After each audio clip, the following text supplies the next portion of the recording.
오늘 하나님의 말씀 열왕기하 8장입니다. 열왕기하 8장 7절에서 15절의 말씀입니다. 구약성경 574쪽입니다. 열왕기하 8장 7절에서 15절의 말씀 교독으로 봉독하겠습니다. 엘리사가 다메섹에 갔을 때에 아람 왕 베나닷이 병들었더니 왕에게 들리기를 이르되 하나님의 사람이 여기 이르렀나이다 하니 왕이 하사엘에게 이르되 너는 손에 예물을 가지고 가서 하나님의 사람을 맞이하고 내가 이 병에서 살아나겠는지 그를 통하여 여호와께 물으라. 하사엘이 그를 맞이하러 갈새 다메섹에 모든 좋은 물품으로 예물을 삼아 가지고 낙타 40마리에 싣고 나아가서 그의 앞에 서서 이르되 당신의 아들 아람 왕 베나닷이 나를 당신에게 보내 이르되 나의 이 병이 낫겠나이까 하더이다 하니 엘리사가 이르되 너는 가서 그에게 말하기를 왕이 반드시 나으리라 하라. 그러나 여호와께서 그가 반드시 죽으리라고 내게 알게 하셨느니라 하고 하나님의 사람이 그가 부끄러워하기까지 그의 얼굴을 쏘아보다가 우니 하사엘이 이르되 내 주여 어찌하여 우시나이까 하는지라. 대답하되 내가 이스라엘 자손에게 행할 모든 악을 내가 알미라. 내가 그들의 성에 불을 지르며 장정을 칼로 죽이며 어린아이를 맺히며 아이벤 부녀를 가르리라 하니 하사엘이 이르되 당신의 개 같은 종이 무엇이기에 이런 큰 일을 행하오리까 하더라. 엘리사가 대답하되 여호와께서 내가 아람 왕이 될 것을 내게 알게 하셨느니라 하더라. 그가 엘리사를 떠나가서 그의 주인에게 나아가니 왕이 그에게 묻되 엘리사가 내게 무슨 말을 하더냐 하니 대답하되 그가 내게 이르기를 왕이 반드시 살아나시리이다 하더이다 하더라. 그 이튿날에 하사엘이 이불을 물에 적시어 왕의 얼굴에 덮음에 왕이 죽은지라. 그가 대신하여 왕이 되니라. 아멘. 우리 배단위 찬양대에 귀한 찬양 감사를 드립니다. 오늘 이제 올해의 마지막 수요 예배로 드리는데요. 한 해 동안 정말 수고 많으셨습니다. 네. 눈이 오나 비가 오나 항상 그 찬양의 자리를 지켜주신 우리 배단위 찬양대 우리 대원들 또 지휘자님 또 반주자님께 이 시간을 빌어서 감사의 말씀을 드리고 2024년도에는요 여러분의 자리를 한결같이 지키시기를 또 주님의 이름으로 축원합니다. 성도님들보다 아멘이 적으셨어요. 우리 배단위 찬양대원들이. 아멘. 네, 늘 감사드리고요. 우리 박수로 한번 격려해 주시기 바랍니다. 감사합니다. 또 한결같이 이 수요 예배의 자리를 지켜주신 또 우리 믿음의 성도님들께도 다시 한번 또 이 시간을 빌어서 감사의 말씀을 드리고요. 여러분이 마중물과 같은 그런 역할을 해주셔서 2024년도 새해에는 이 수요 예배의 자리에도 주의 성도들의 발걸음이 옮겨지고 또 이 빈자리들이 더욱 채워지는 그런 놀라운 역사가 있기를 위해서 저도 열심을 다하고 또 우리 성도님들도 다시 한번 힘을 내시기를 바랍니다. 지금 앉으신 여러분의 자리가 여러분이 한결같이 지켜야 될 예배의 자리인 줄로 믿습니다. 네, 감사드리고요. 오늘 또 말씀을 통해서 함께 은혜 받는, 은혜 나누는 시간을 갖도록 하겠습니다. 내 주여 어찌 우시나이까 하는 그런 제목인데요. 열왕기하 8장의 말씀을 계속해서 나눕니다. 오늘 본문 말씀은요, 엘리사를 통해서 아람 왕 베나닷의 신하 하사엘이 왕이 될 것이다 하는 것을 우리에게 알려주고 있습니다. 이 오늘 말씀을 이해하기 위해서는요, 우리가 앞에서 나눈 열왕기상 19장의 말씀을 우리가 다시 한번 상기할 필요가 있습니다. 열왕기상 19장에는요 북이스라엘의 가장 악한 왕으로 평가받은 아합 왕, 여러분 많이 들어보셨죠? 가장 악한 왕이었던 아합 왕에 대해서 하나님께서 그를 이와 같이 심판하실 것이다 하는 그런 심판의 내용이 나와요. 그런데 거기에 보면 15절에서 16절에 이런 말씀이 나옵니다. 여호와께서 그에게 이르시되 너는 내 길을 돌이켜 광야를 통하여 다메섹에 가서 이르거든 하사엘에게 기름을 부어 아람의 왕이 되게 하고 너는 또 nim시의 아들 예후에게 기름을 부어 이스라엘의 왕이 되게 하고 또 아벨 무홀라 사밧의 아들 엘리사에게 기름을 부어 너를 대신하여 선지자가 되게 하라 하고 이렇게 말씀하고 계세요. 하나님이 세 가지를 이야기를 합니다. 아합 왕을 심판하시겠다 하면서 그게 뭐냐면 하나님의 사람 엘리사를 기름 부어 세우고 아람 왕으로는 하사엘을 세우고 그리고 이스라엘의 왕으로는 예후를 세우겠다 하는 그런 말씀이에요.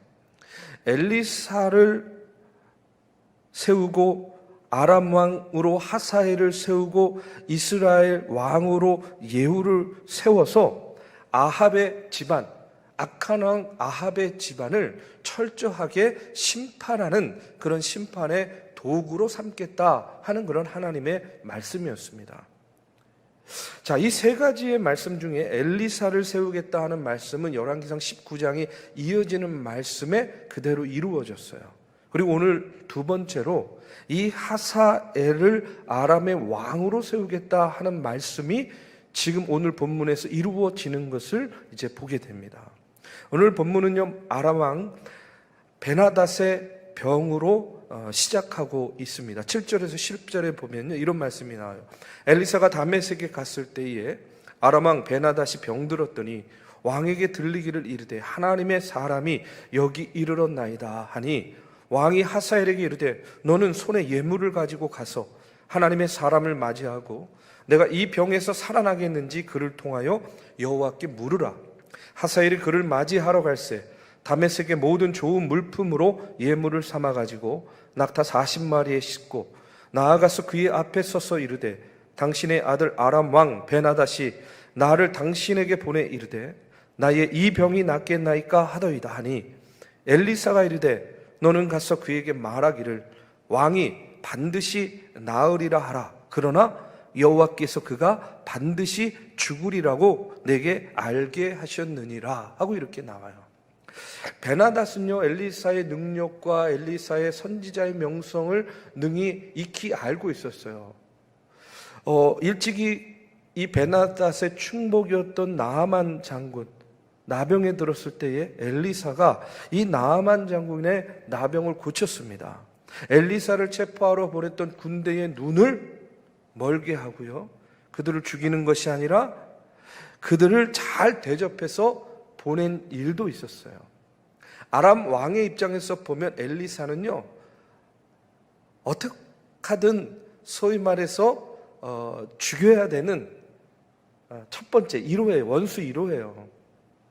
그런데 지금은요, 자신의 병이 나아야 되는 거예요. 병들었기 때문에. 그렇기 때문에 병 낫는 것이 급선무예요. 그러니까 엘리사에게 몸을 한껏 낮춥니다. 베나닷은 다메섹을 찾아온 엘리사에게 예물을 드리고 존경을 표하고 예의를 표하는 것을 보게 돼요. 아람 왕 베나닷이요, 하사엘을 보내서 엘리사에게 자신의 병이 나을 수 있는가 없는가 이제 엘리사에게 물어보기로 했습니다. 자, 여러분, 오늘 이 말씀은요, 근데 중요한 것은 베나닷이 이런 과정을 통해서 병을 나았는가 병이 낫지 않았는가, 사실은 이게 중요한 것이 아니에요. 베나닷의 병 때문에 지금 그 심부름을 하는 하사엘과 선지자 엘리사가 만나게 되었다라는 사실이 오늘 말씀의 사실은 핵심입니다. 자, 어찌됐든 오늘 말씀에 보면 베나닷의 병 때문에 하사엘과 선지자 엘리사가 만나게 되었어요. 자, 하사엘이 아람 왕 베나닷의 병이 나을 수 있는가? 엘리사에게 물었습니다. 그런데 이 물음에 대해서 선지자 엘리사가 두 가지로 대답을 해요. 오늘 10절의 말씀을 보니까 우리 같이 한번 봉독하겠습니다. 10절의 말씀. 자, 시작. 엘리사가 이르되 너는 가서 그에게 말하기를 왕이 반드시 나으리라 하라. 그러나 여호와께서 그가 반드시 죽으리라고 내게 알게 하셨느니라. 이렇게 이야기해요. 자, 엘리사가 두 가지로 대답을 하는데 서로 완전히 상반된 이야기예요. 처음에는 아람 왕이 반드시 나을 것이다 라고 이렇게 말을 합니다. 그리고 나중에는 또 아람 왕이 반드시 죽는다 이렇게 이야기해요. 엘리사가 아람 왕의 생사를 이야기하면서 반드시 두 번이나 강조를 하면서 대답을 하는데, 여러분, 낳는다는 겁니까? 못 낳는다는 겁니까? 이게 지금. 예? 저를 보지 마시고 말씀을 한번 보시면서, 여러분, 지금 엘리사가 대답을 했어요. 그런데 이게 베나닷의 병이 낫는다는 거예요? 아니면 못 낫는다는 거예요? 낫는다는 거예요? 또 죽는다 그러잖아요.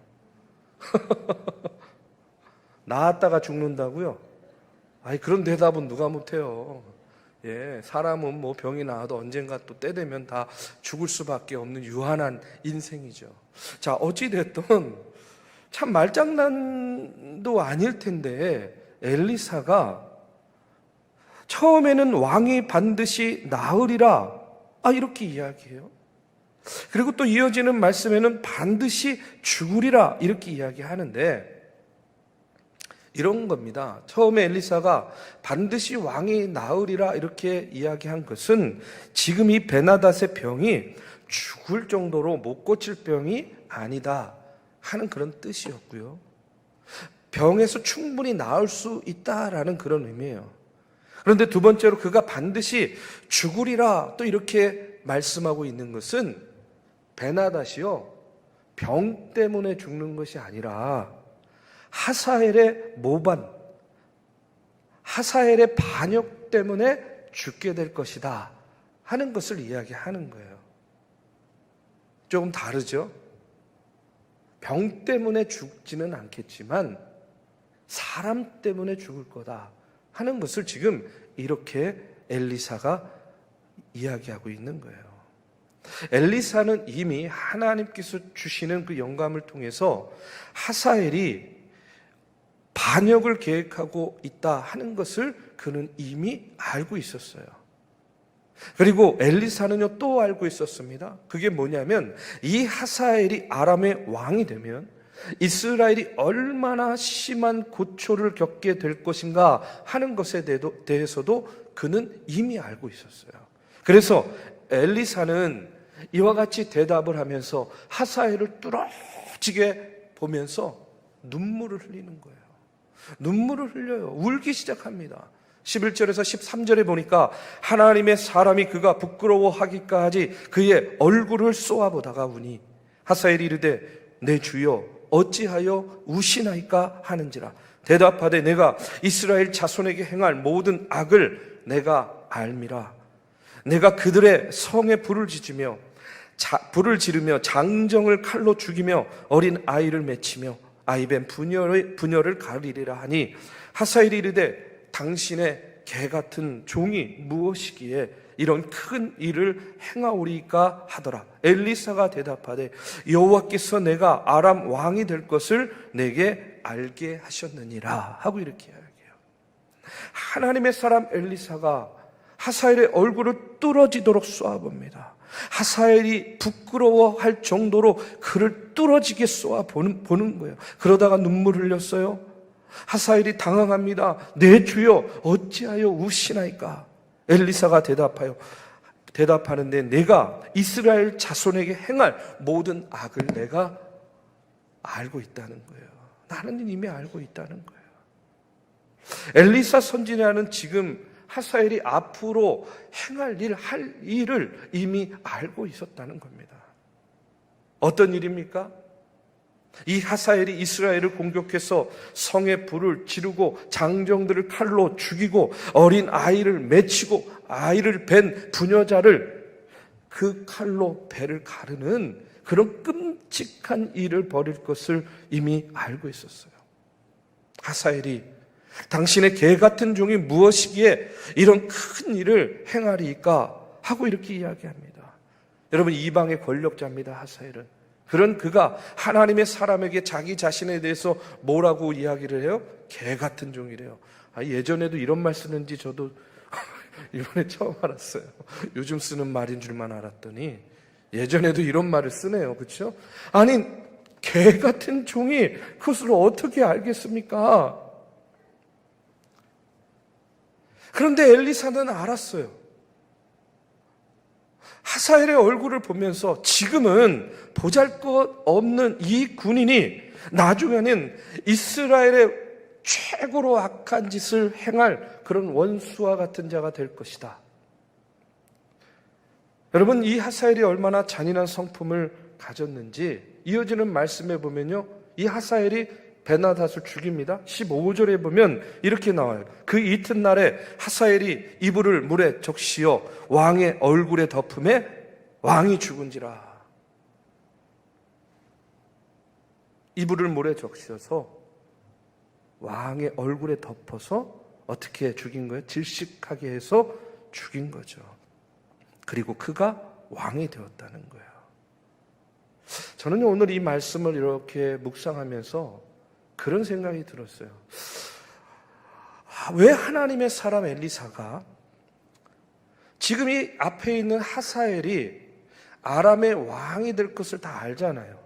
그리고 그가 이런 끔찍한 일을 행할 것을 알잖아요. 이스라엘에게 고통이 될 것을 알고 있잖아요.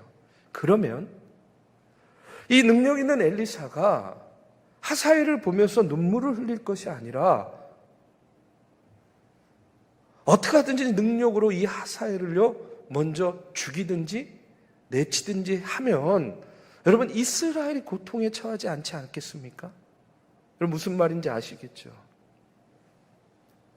그냥 이스라엘에 닥칠 후환을 지금 엘리사가 이 순간에 하사엘을 없앰으로 이 후환을 없애면 좋았을 텐데 하는 그런 마음이 드는 거예요.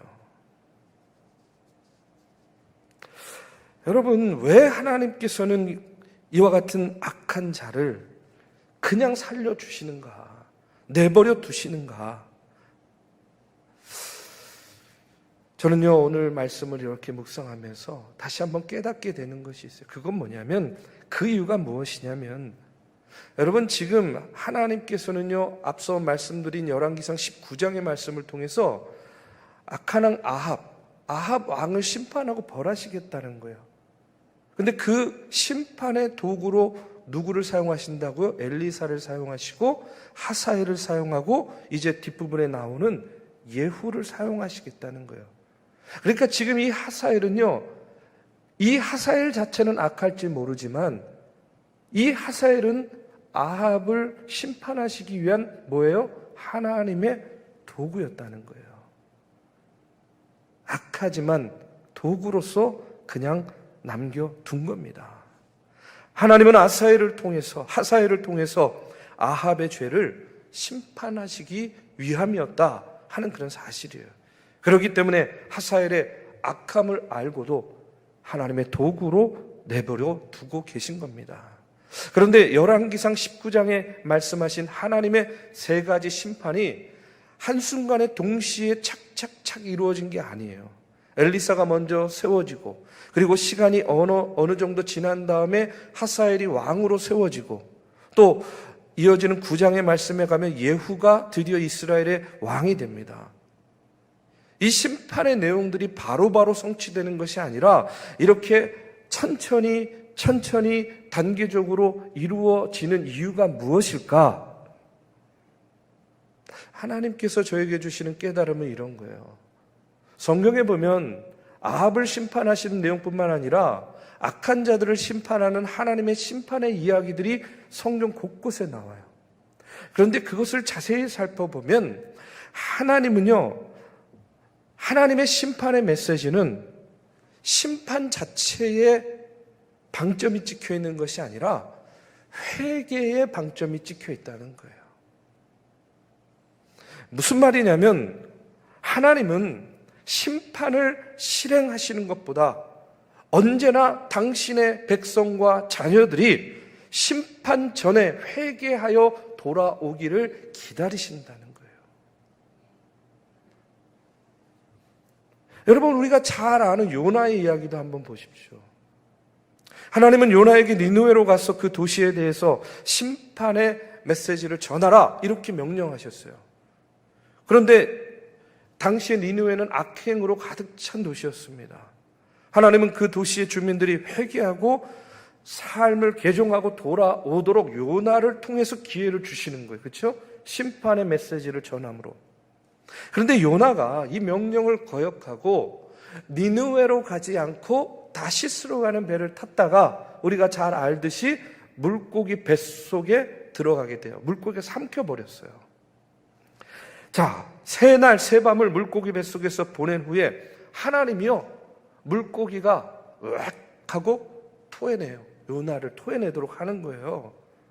그리고 하나님이 다시 요나를 니느웨로 보내서 그 도시에 하나님의 메시지를 전하도록 명령하십니다. 이번에는 요나가 순종해서 니느웨로 돌아가서 그 도시에 회개의 메시지를 전합니다. 니느웨 주민들이 그 말씀을 듣고 하나님을 두려워하면서 회개하게 되죠. 그로 말미암아 니느웨는 하나님의 심판을 피하게 되었고, 이 사건은요, 성경에서 하나님의 긍휼과 사랑의 크기가 어느 정도인지를 우리에게 깨닫게 해주는 그런 말씀으로 자리하고 있습니다. 여러분, 한번 생각해 보십시오. 그냥 타락한 도시 니느웨 하나님께서 그냥 심판하시면 되잖아요. 그렇지 않습니까? 아니, 뭐 요나를 보내셔가지고 이렇게 번거로운 일을 경험하시는가? 요나만 봐도 불순종한 요나, 그 불순종 때문에, 자신의 불순종 때문에 물고기 뱃속, 물고기가 삼켜버렸으면 그냥 소화시키면 되잖아요. 그렇지 않습니까? 아니, 그리고 순종하는 선지자들이 얼마나 많이 있었겠어요. 그 당시에 요나만 선지자가 아니라 하나님의 말씀에 순종하는 다른 선지자 보내서 심판의 메시지를 전하면 되잖아요. 그런데 뭘 또 토해내가지고 그를 다시 사용하고 계시는가?